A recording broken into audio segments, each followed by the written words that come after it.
50 விதமான குணத்தை நமக்கு சொல்லித் தருகிறார் இயேசு.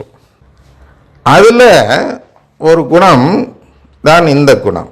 எந்த குணம்? அடிமைகளாக நாம் இருக்க வேண்டியது அவசியம் என்ற ஒரு குணம். எனவே இந்த குடும்பம் தம்முள் அளவற்ற பரிபூர்ணமாகவும் பேரானந்தமும் கொண்ட கடவுள் தனது தூய நன்மையின் திட்டத்தின்படி மனிதனை சுதந்திரமாக படைத்தார். அந்த மனிதன் தமது சொந்த ஆனந்தமயமான வாழ்வில் பங்கு பெறுவதற்காக, இதற்காகவே எல்லா காலங்களிலும் எல்லா இடங்களிலும் கடவுள் மனிதருக்கு நெருங்கி வருகிறார். அவரை தேடவும் அவரை அறியவும் தம் முழு வலிமையோடு அவரை நேசிக்கவும் மனிதனை அவர் அழைக்கிறார். பாவத்தால் பிரிந்துள்ள அனைத்து மனிதர்களையும் தமது குடும்பமான திருச்சபையின் ஒன்றிப்பிற்குள் அவர் ஒன்று கூட அழைக்கிறார்.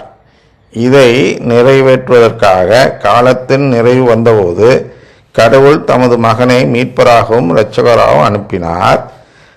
தமது மகனில் அவரின் மூலமாகவும் பரிசுத்த ஆவியில் மனிதர்கள் தமது தத்தெடுக்கப்பட்ட பிள்ளைகளாக்கி அதனால் தமது ஆனந்தமயமான வாழ்வில் வாரிசுகளாக மாறுமாறு அவர் அழைக்கிறார். அப்படிங்கிறது தான் முதல் சிசிசி சொல்கிறது. இதை அடிப்படையாக வைத்து இந்த ஓமை எழுதப்பட்டு இருக்கு. அதுக்காக வாசித்தேன். எப்படி இந்த உருவம் கொடுக்கப்படும் அப்படின்னு கேட்கப்ப இதில் தந்தை அப்படின்னா இங்கே செல்வந்தர், கடவுள் அவரை உருவகப்படுத்தி ஒரு செல்வந்தராக காட்டுகிறோம். அதுக்கப்புறம் இயேசு உருவகப்படுத்தி மகன் சர்ப்பிரசநாதர் என்று சொல்லுவோம். இப்படி பல இது இருக்கும். அது நான் வாசிச்சுட்டே போகிறேன். இனி நாளை தொடர்வோம். தந்தை மகன் தூயாவின் பேராலே ஆமென்.